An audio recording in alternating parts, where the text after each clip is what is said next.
ታሪኩ የሚጀምረው ኤሊፍ የተባለች ጋዜጠኛ በቢሮ ውስጥ ሆና በጋዜጠኛ ኦዛንና በዋና አዘጋጁ ኢህሳን መካከል የሚካሄደውን ጭቅጭቅ ስትመለከት እያየን ነው። ኦዛን በቱርክ ውስጥ ባለች አንዲት ትንሽ መንደር ውስጥ ስለተሰራጨው ወረርሽኝ ለመዘገብ ወደዚያ መንደር መሄድ ይፈልጋል። ነገር ግን ኢህሳን ዜናው አስፈላጊ እንዳልሆነና ለጋዜጣው ምንም ጥቅም እንደሌለው በመናገር ኦዛን ወደ መንደሩ እንዲሄድ አይፈቅድለትም። ኦዛን ግን ወረርሽኙ በመንደሩ ነዋሪዎች ላይ የአይን እይታ ማጣትን እያስከተለ መሆኑንና የተጠቂዎቹ ቁጥርም በየጊዜው እየጨመረ መሆኑን በማስረዳት ኢህሳንን ሊያሳምነው ይሞክራል። ኦዛን ከዚህ ወረርሽኝ በስተጀርባ ትልቅ ሚስጥር እንዳለ ቢያምንም ኢህሳን ግን በሐሳቡ በመጽናት ኦዛን ዜናውን እንዲዘግብ ፈቃድ አይሰጠውም። በዚህም ኦዛን ተናዶ ከኢህሳን ቢሮ ይወጣል። ቦርሳውን ይዞ ከጋዜጣው ድርጅት እየወጣ ሳለ ኤሊፍ ትከተለዋለች። አብሮ ሊፍት ውስጥ ሲገቡ ኦዛንና ኤሊፍ ከረጅም ጊዜ ጀምሮ በጣም እንደሚዋደዱ እንረዳለን።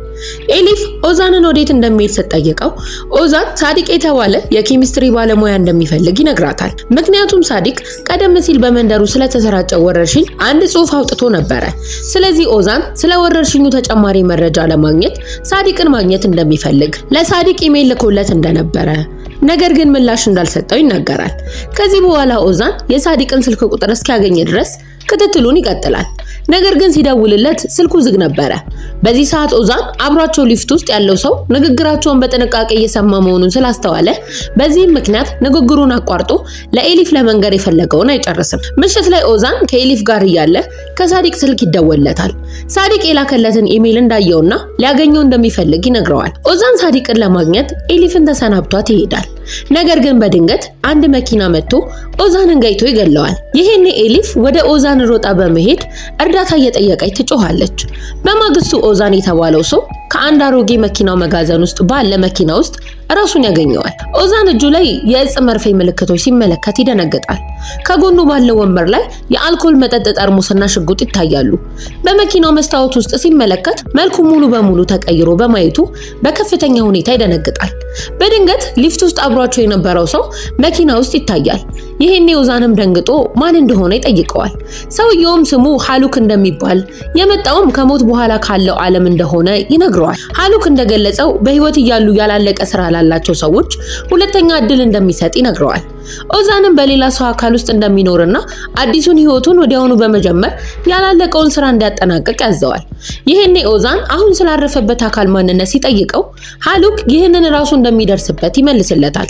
በተጨማሪ ሃሉክ ስለደረሰበት ነገር ለማንም እንዳይናገር ያስጠነቅቀዋል። ኦዛን ግን ለአባቱ ለእናቱና ለፍቅረኛው ለኤሊፍ እውነቱን መናገር እንዳለበት በመናገር ይከራከራል። ሃሉክ ግን ይህንን ማድረግ እንደማይችል ይነግረዋል። ሆኖም የተሰጠውን ተልዕኮ እስከ መጨረሻው ካጠናቀቀ እውነቱን ለፈለገው ሰው የመናገር እድል እንደሚያገኝ ቃል ይገባለታል። ከዚያም ሃሉክ በድንገት ይሰወራል። ኦዛንም ግራ በመጋባትና ምን ማድረግ እንዳለበት ባለማወቅ ብቻውን ይቀራል። ይሄኔ ኦዛን ራሱን አረጋግቶ ማሰብ ይጀምራል። አሁን እየኖረበት ያለው ሰው ስልክ መፈለግ ይጀምራል። በመጨረሻም ያገኘዋል። ወዲያውኑ ወደ ኤሊፍ ደውሎ ስለ ደህንነቷ ሊጠይቃት ቢሞክርም ስልኩን ያነሳችው ጓደኛዋ ነበረች። ጓደኛዋም ኤሊፍ በኦዛን ቀብር ላይ እንደሆነች ትነግረዋለች። ኦዛንም የቀብሩን ቦታ ጠይቆ ካወቀ በኋላ በፍጥነት በመኪና ወደዛ ያመራል። በመንገድ ላይ ያለ አሁን ያለበትን ሰው የኪስ ቦርሳ አውጥቶ ሲመለከት ሰውየው መህመድ ከድር የተባለ የፖሊስ መርማሪ መሆኑን ይረዳል። ኦዛን ቀብሩ ቦታ ሲደርስ አባቱና እናቱ በሞቱ ምክንያት ተሰብረው ያያቸዋል። ኤሊፍን በከፍተኛ ሐዘን ውስጥ ሆና ከጎናቸው ቆማለች። ኦዛን በመህመድ አካል ሆኖ ወደ አባቱ ሄዶ ያቅፈዋል፣ ያጽናናዋልም። ከዚያም እናቱ ሊያቅፋት ይሞክራል። እሷ ግን ለሷ ባዳ ሰው ስለሆነ ትገፋዋለች። ሁሉም ሰው ከቀብሩ ቦታ ከሄዱ በኋላ ኤሊፍ ብቻዋን መቃብሩ ፊት ቆማ ታለቅሳለች። ኦዛን ወደ እሷ ቀርቦ እውነቱን ሊነግራት ይፈልጋል።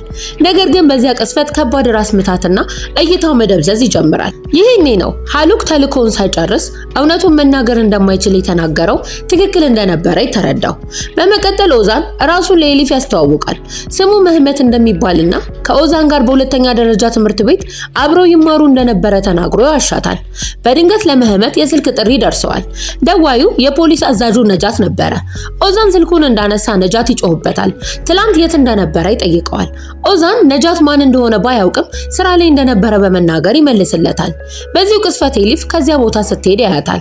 ነገር ግን ለሷ ምንም ስላልሆነ ሊያስቆማት አይችልም። ከዚያም ኦዛን በመኪናው ወደ ፖሊስ ጣቢያ ይሄዳል።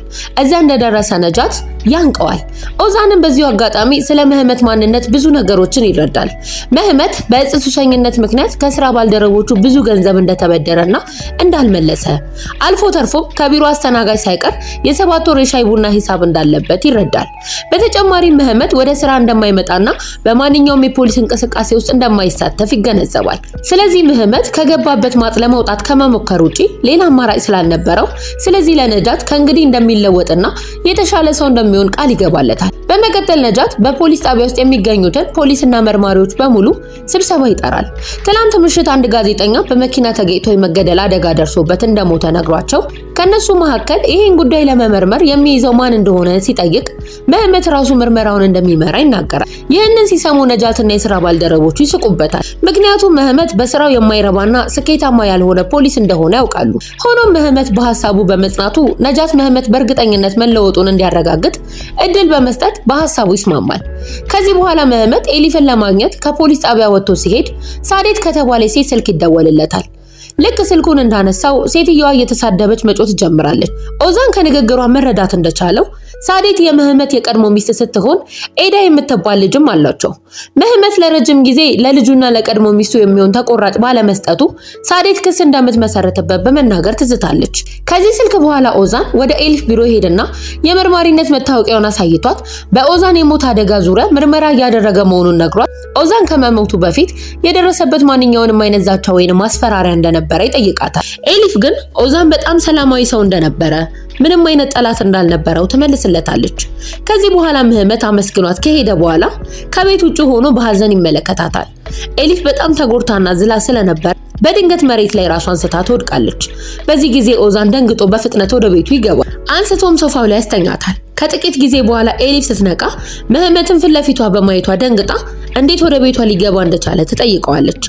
ኦዛንም አሽቶ በሩን አንኳኩቶ እንደነበረ ነገር ግን ስላልከፈተችለት ሊሄድ ሲል በመስኮቱ በኩል መሬት ላይ ወድቃ ስላየ ከዚያም በጓሮ በሩ በኩል ገብቶ አንስቷ ሶፋ ላይ እንዳስተኛት ሲነግራት ኤሊፍን በዚህ ሰዓት ስለምን ሊጠይቃት እንደመጣ ትጠይቀዋለች። ምህመት ከኪሱ አንድ የላስቲክ ከረጢት አውጥቶ ሰጥቷት በውስጡም የኦዛን የግል ዕቃዎች እንዳሉ ይነግራታል። ኤሊፍም አመስግናው በሁለተኛ ደረጃ ትምህርት ቤት እያሉ ከኦዛን ጋር ስለነበራቸው ትዝታ እንዲያወራላት ትጠይቀዋለች። ኦዛንም በሐሳቡ ይስማማል። ነገር ግን ቡና መጠጣት እንደሚፈልግ ይነግራታል።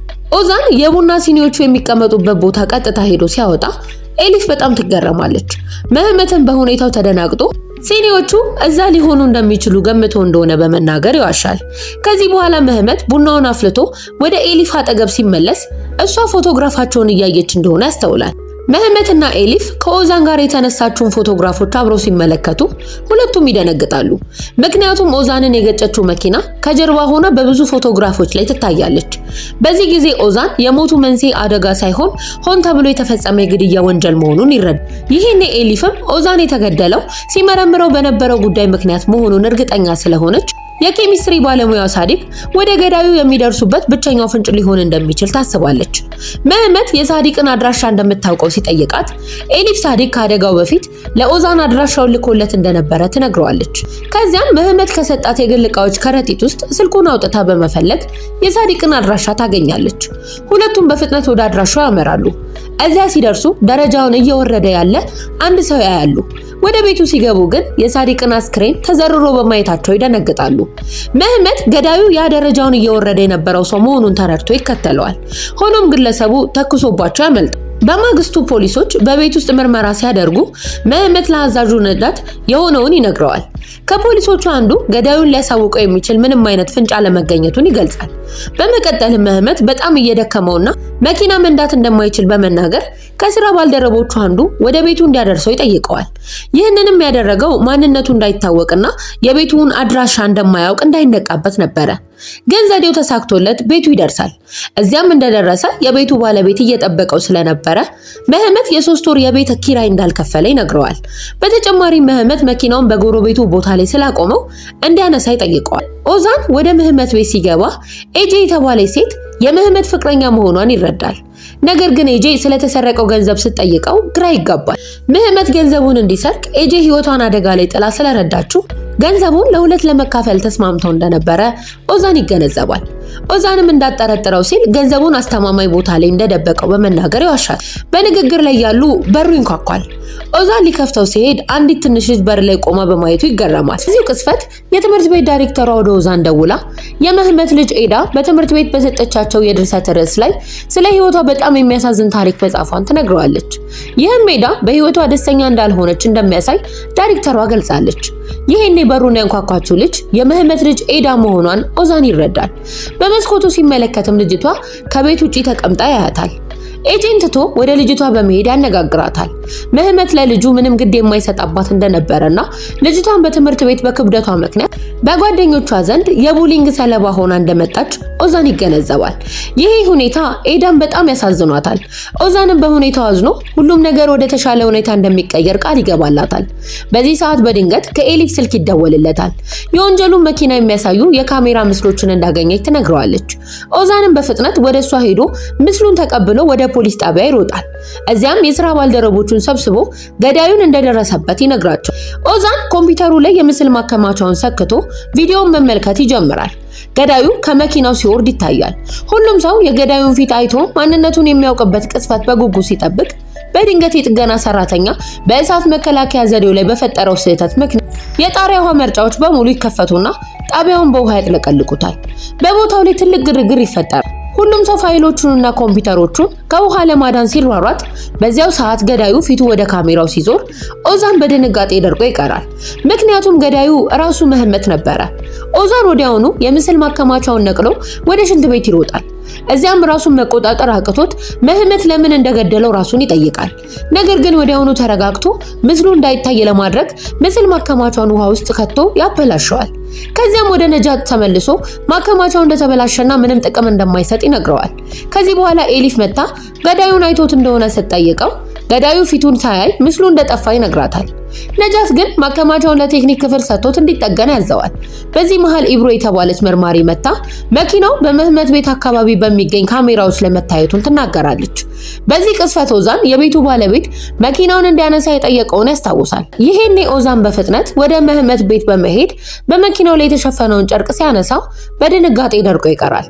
ምክንያቱም የገጨው መኪና ራሱ ነው። ኦዛንም መኪናው እንዳይገኝ ለመደበቅ በፍጥነት እየነዳ ይወጣል። ከዚህ በኋላ መኪናውን የት እንደሚደብቀው ግራ ተጋብቶ እያለ በመጀመሪያ ራሱን ያገኘበት ያንን የድሮ መኪናዎች መጋዘን ያስታውሳል።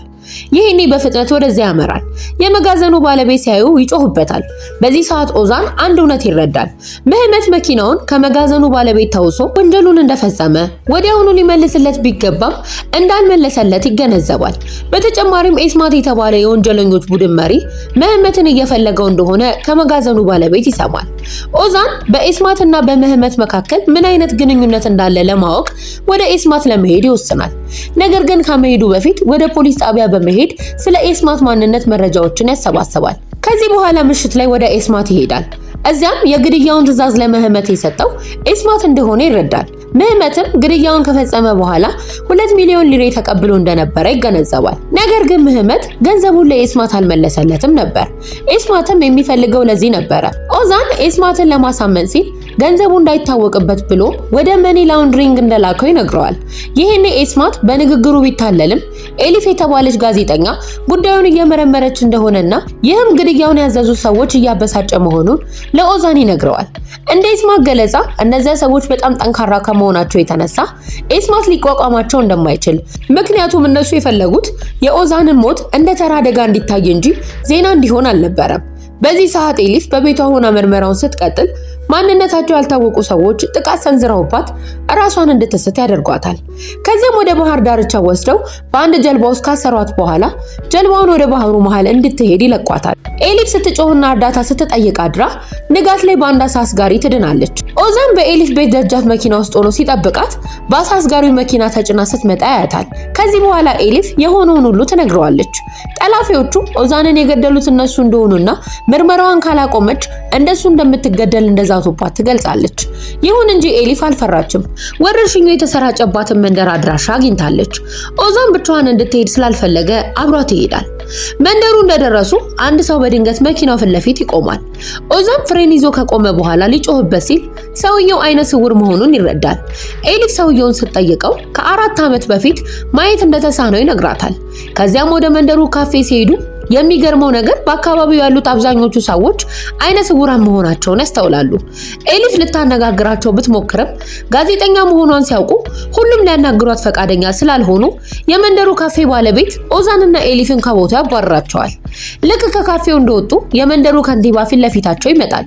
እነ ኤሊፍ ከንቲባው እነሱን ለማግኘት ሆን ብሎ መምጣቱ ይገርማቸዋል።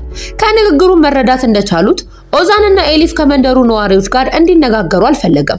ይሄም ለህይወታቸው አደገኛ ሊሆን እንደሚችል በመናገር ያስጠነቅቃቸዋል። ኤሊፍ ከንቲባው ያስፈራራቸው እንደሆነና በመንደሩ ነዋሪዎች ላይ እየተፈጸመ ያለውን በደል እንደሚያውቅ ትረዳለች።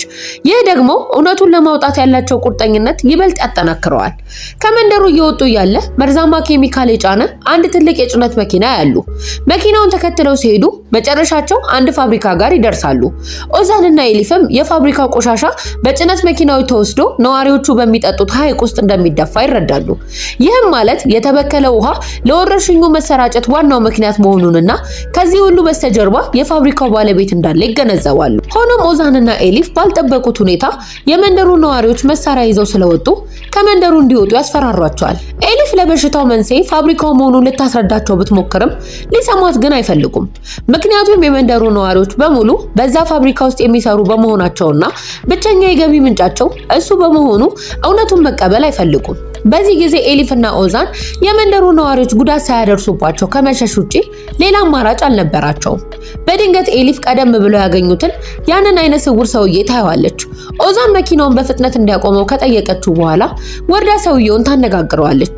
ይህ ሰው ስሙ ጀማል እንደሚባልና የመንደሩ ነዋሪዎች በጣም እንደፈሩና ዛቻ እየደረሰባቸው እንደሆነ ይነግራታል። ጀማል በመንደሩ ውስጥ ስላለ እውነት ለኤሊፍ ሊነግራት ይፈልጋል። እሷም እንዲያገኛት የቢዝነስ ካርዷን ትሰጠዋለች። በኋላም ኤሊፍ ጀማልን ሰው በማይገኝበት ቦታ አግኝታው የሚናገረውን ሁሉ በድምጽና በምስል ትቀደዋለች። ጀማል አይኑን ያጣው ከ4 ዓመት በፊት እንደሆነና በመንደር ውስጥ ብዙ ሰዎች ተመሳሳይ ጣፈንታ እንደደረሰባቸው ይገልጻል። ኤሊፍ በዚህ ምክንያት ምን እንደሆነ ስትጠይቀው የፋብሪካው ባለቤት መሆኑን ይነግራታል። ፋብሪካው የተባይ ማጥፋት ኬሚካሎችን የሚያመርት ሲሆን ባለቤቱ መርዛማ የሆኑ ቆሻሻዎችን ነዋሪዎቹ በሚጠጡት ሐይቅ ውስጥ እንደሚደፋ ነግሯት ጀማል ለኤሊፍ ማስጠንቀቂያ ይሰጣታል። የፋብሪካው ባለቤት ከፍተኛ ስልጣን እና ዝና ያለው ሰው በመሆኑና ማንም ሚስጥሩ እንዳያወጣ ነዋሪዎቹን ሁሉ ጊዜ እንደማያስፈራራ ይነግራታል። በዚህ ጊዜ ኦዛን በፖሊስ ጣቢያ ሆኖ ከኤስማት ጋር ለገባበት ችግር መፍትሄ እያሰላሰለ ያለ በአጋጣሚ ኦዛን የሥራ ባልደረቦቹ አንድ አደገኛ ወንጀለኛን ይዘው ገንዘቡን በሙሉ እንደወረሱበት ይረዳል። ኦዛንም ይህንን ገንዘብ ከፖሊስ ጣቢያ የዕቃ መምሪያ ለመስረቅ ይወስናል። ባልደረቦቹ ወንጀለኛውን ወደ እስር ቤት ሲወስዱት ይከተላቸዋል። ከዚያም ሆን ብሎ ከወንጀለኛው ጋር ግጭት በመፍጠር ግርግር ይፈጥራል። በዚህ ግርግር መሃል ባልደረቦቹ እሱን ለማገዝ ሲሯሯጡ ሳይታወቅበት የዕቃ መመርመሪያ ክፍሉን ቁልፍ ይሰርቃል። ወዲያውኑ ወደ ክፍሉ ገብቶ ገንዘቡን ከሰረቀ በኋላ ምሽት ላይ ወደ ኤስማት ሄዶ ወዳውን ይከፍላል። በማግስቱ ኤሊፍ ከዋናው አዘጋጁ ኤሳን ጋር ትገናኛለች። ኤሊፍ ጀማል የነገራትን ሚስጥር በጋዜጣው ላይ ማውጣት ትፈልጋለች። ነገር ግን ኤሳን ለጀማል ንግግር ምንም አይነት ማስረጃ እንደሌላቸው፣ ይሄ ደግሞ የፋብሪካው ባለቤት በጋዜጣው ላይ ክስ እንዲመሰርት እንደሚያደርገው በሚል አይፈቅድላትም። ምሽት ላይ ኤሊፍ ከኦዛን ጋር ተገናኝታ የሆነውን ትነግረዋለች። ኦዛን ግን ባልጠበቀው ሁኔታ ኤሊፍ የጀማልን ቪዲዮ በራሷ የግል ማህበራዊ ሚዲያ ገጽ ላይ እንድትለጥፍ ሐሳብ ያቀርባል። በማግስቱ ዜናው በከፍተኛ ሁኔታ በመሰራጨቱ ኤሊፍ ደስ ይላታል። የዜና ማሰራጫዎች በሙሉ ፋብሪካው ቆሻሻውን ሐይቅ ውስጥ ስለመድፋቱ ማውራት ይጀምራሉ። የአካባቢ ጥበቃ ሚኒስቴርም በጉዳዩ ላይ ምርመራ እንደሚጀምርና ጥፋተኞቹ እንደሚቀጡ ያስታውቃል። ምሽት ላይ ጀማል ወደ ኤሊፍ ይደውላል። ጀማል ለኤሊፍ ደውሎ የጋዜጠኛ ኦዛን ገዳይ ማን እንደሆነ ማወቁን ይነግራታል። ኤሊፍም በድንጋጤ ስሙን እንዲነግራት ብትጠይቀውም ጀማል በስልክ እንደማይሆንና በነጋታው ቀደም ብለው በተገናኙበት ቦታ እንዲገናኙ ይነግራታል። በማግስቱ ኤስማት ወደ ምህመት ደውሎ እንደሚገለው ይዝትበታል። ምህመት ምክንያቱን ሲጠይቀው የሰጠው መልስ ገንዘቡ በሙሉ ፎርጅድ መሆኑ ነበረ።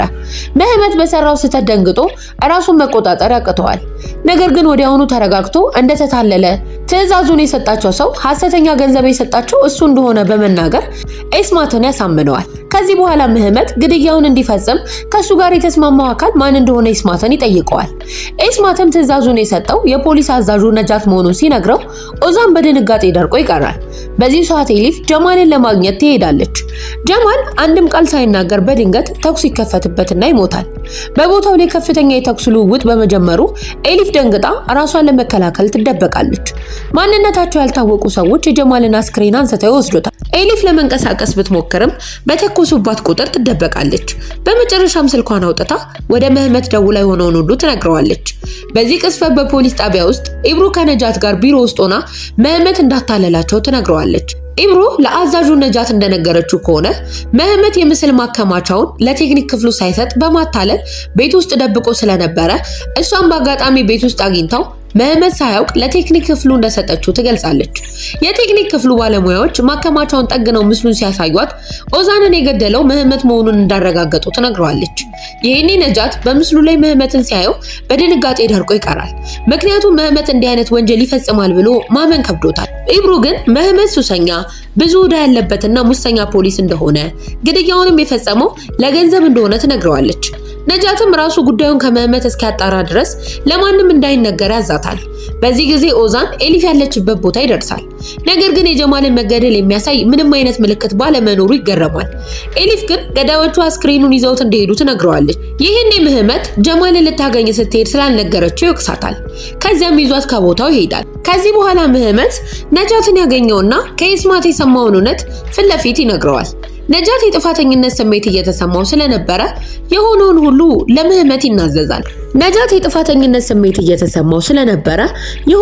ለምህመት ይናዘዛል። ነጃት እንደገለጸው እሱ ራሱ ኢስማትን አግኝቶ መገደል ያለበትን ሰው የኦዛንን ፎቶግራፊ የሰጠው እሱ ቢሆንም በፎቶው ላይ ያለ ሰው ማን እንደሆነ ግን አያውቅም ነበር። በተጨማሪም ትዕዛዙን የሰጠው ሰው ማንነትን እንደማያውቅና ግለሰቡ በስልክ ደውሎ የገንዘቡንና የፎቶውን ብቻ እንደነገረው ይገልጻል። ኦዛን የደዋዩን ስልክ ቁጥር እንዲሰጠው ነጃትን ይጠይቀዋል።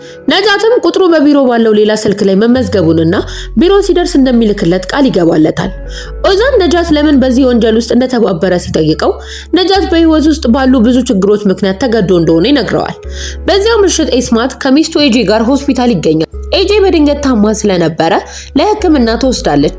ኢስማት ኤጄ ነፍሰ ጡር መሆኗን ሲሰማ በጣም ይደሰታል።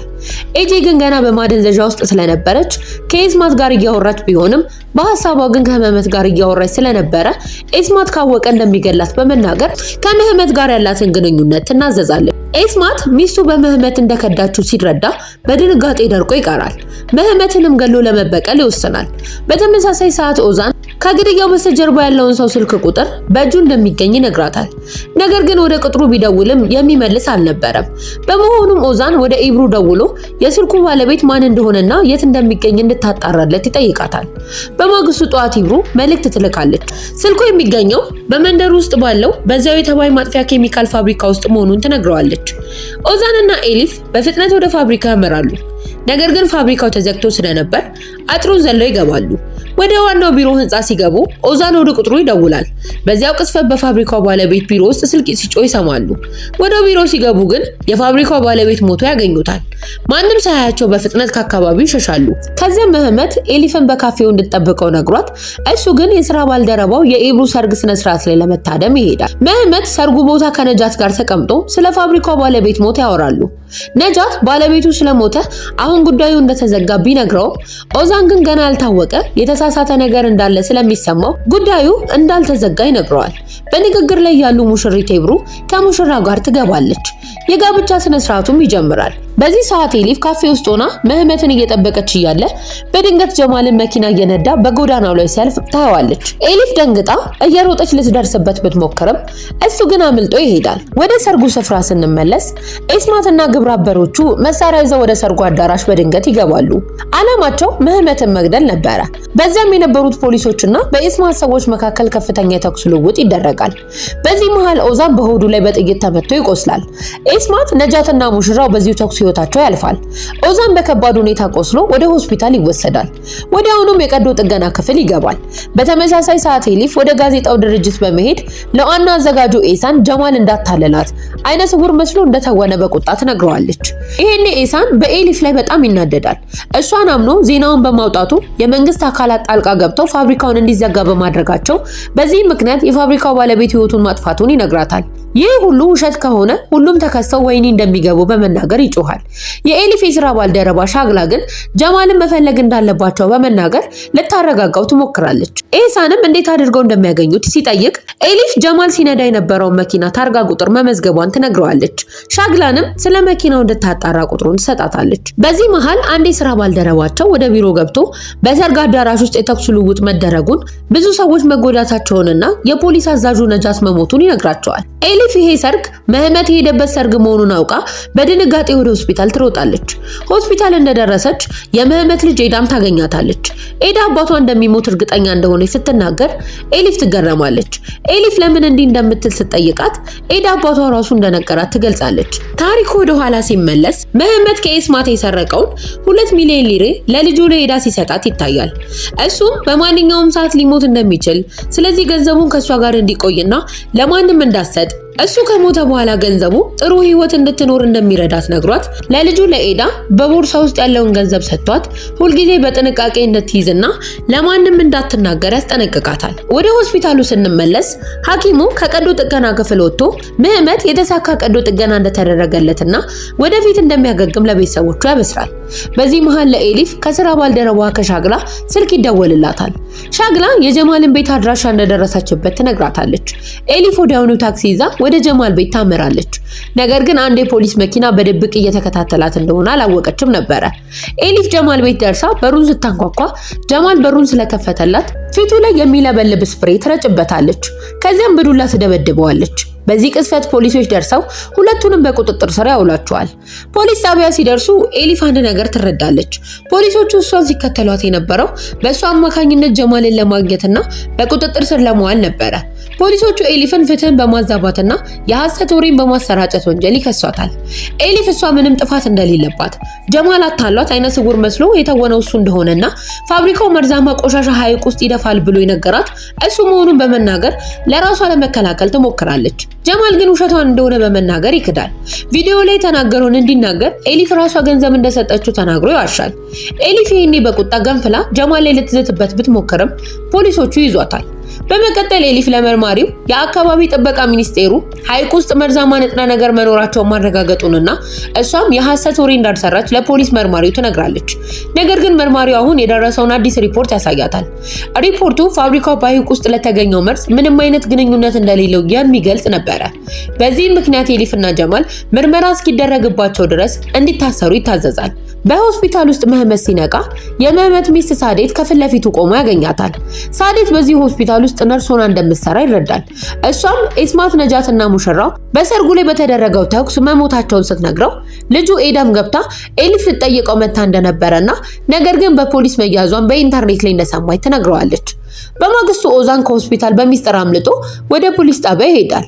እዚያም እንደ መርማሪነቱ ስልጣኑን ተጠቅሞ ኤሊፍን በራሱ ዋስትና ከእስር ያስወጣታል። ኤሊፍ በመኪና ውስጥ ሆነው አሁን ጀማል ከእስር ቤት ስላመለጠ እንዴት ንጽህናዋን እንደምታረጋግጥ በማሰብ ስትጨነቅ ኦዛን መኪናውን አቁሞ ጀማልን ከእስር ቤት አምልጦ እንዲወጣ ያደረገው እሱ ራሱ መሆኑንና ጠልፎ በመኪናው የኋላ ዕቃ መጫኛ ውስጥ እንደደበቀው ይነግራታል። ከዚህ በኋላ ጀማልን ሰው ወደማይገኝበት ቦታ ወስደው መህመት እውነቱን ካልተናገረ እንደሚገለው ይዝትበታል። ጀማልን ፈርቶ ሱዓት የተባለ ሰው ኤሊፍን እንዲያታልላት እንዳስማማው ይናዘዛል። ሱዓት የሚባለው ሰው እግሩን የሚያነክስ እንደሆነና ሁልጊዜም ከመንደሩ አቅራቢያ በሚገኝ የአንድ ህንጻ ግንባታ ቦታ ላይ እንደሚገኝ ይነግራቸዋል። ምሽት ላይ ኦዛንና ኤሊፍ ወደ ህንጻ ግንባታው ቦታ ሄደው ከሩቅ ሆነው መከታተል ይጀምራሉ። ሱዓት የተባለው ሰው በቦታው ላይ ሆኖ እጅግ አደገኛ የሆኑ ኬሚካሎችን በበርሜል እየሞላ በህንጻው መሰረት ስር እንዲቀበሩ ሲያዝ ያዩታል። መህመት የኬሚካል ቆሻሻዎችን ከቁጥጥር ውጪ በሚስጥር የሚቀብሩበት ዘዴ ይሄ እንደሆነ ይረዳል። የአካባቢ ጥበቃ ሚኒስቴር ሪፖርትም በሱዓት ሰዎች የተለወጠ ፎርጅድ መሆኑን ይገነዘባሉ። ኤሊፍ ይህንን ሁኔታ በስልኳ በቪዲዮ ለመቅዳት ስትሞክር ጀማል በፈጠረው ድምጽ ምክንያት የሱዓት ሰዎች ያያቸዋል። በግንባታው ቦታ ላይ ከፍተኛ ሩጫና ፍልሚያ ይጀምራል። ኦዛንም ቁስሉ ሳይድን ኤሊፍን ለመጠበቅ በቆራጥነት ይፋለማል። ይሄኔ ኤሊፍ የቪዲዮ ማስረጃውን ለስራ ባልደረቦቿ በዚህ መሃል የመህመትን ሁኔታ ስትከታተል የነበረችው ኢብሩ ከፖሊስ ኃይል ጋር ትደርሳለች። ሱዓትና ጀማል በቁጥጥር ስር ይውላሉ። የኤሊፍ ንጽህና ተረጋግጦ ጉዳዩ በይፋ ይዘጋል። መህመት ግን ሱዓትን ከመግደሉ በፊት ለኤሊፍ እውነቱን መናገር አይችልም። ምክንያቱም ወደ ህይወት ሲመለስ ሃኑክ የነገረው ሱዓትን ከገደለ በኋላ ብቻ እውነቱን መናገር እንደሚችል ነበረ። በዚህ ምክንያት መህመት በሱዓት ላይ በኃይል ስለሰነዘረ በመካከላቸው እጅግ አስፈራሚ ፍልሚያ ይደረጋል። ሁለቱም ሲደባደቡ ቆይተው በመጨረሻ ምህመት ሱዓትን ገሎ ይረታዋል። በመቀጠል ምህመት እሱ ራሱ የሚወደው ፍቅረኛዋ ኦዛን መሆኑን ለኤሊፍ ሊነግራት ወደ እሷ ይጠጋል። ነገር ግን በዚህ ቅጽበት ያልታሰበ ነገር ይከሰታል። ኤሊፍ በፍልሚያው መሃል በድንገት በጥይት ስለመታችው ምህመት እውነቱን ሳይነግራት በፊት ይሞታል። በመጨረሻም ታሪኩ ወደ ኋላ 10 ቀናት ይመለሳል። ኦዛን ከገደለ በኋላ መኪና ውስጥ ተቀምጦ ይታያል። በሰራ ወንጀል እጅግ ተጸጽቶ ስለነበረ ብዙ መጠጥ ይጠጣል። ከዚያም ራሱን በመርፌ መርዝ ይወጋል። በዚያው ቅጽበት ምህመት በራሱ እጅ ህይወቱ ያልፋል። ድራማው በዚህ አሳዛኝ ሁኔታ ያልቃል። በእውነቱ መጨረሻው በጣም አሳዛኝ ነው። ሁለቱም ፍቅረኛሞች ሳይገናኙ ይቀራሉ።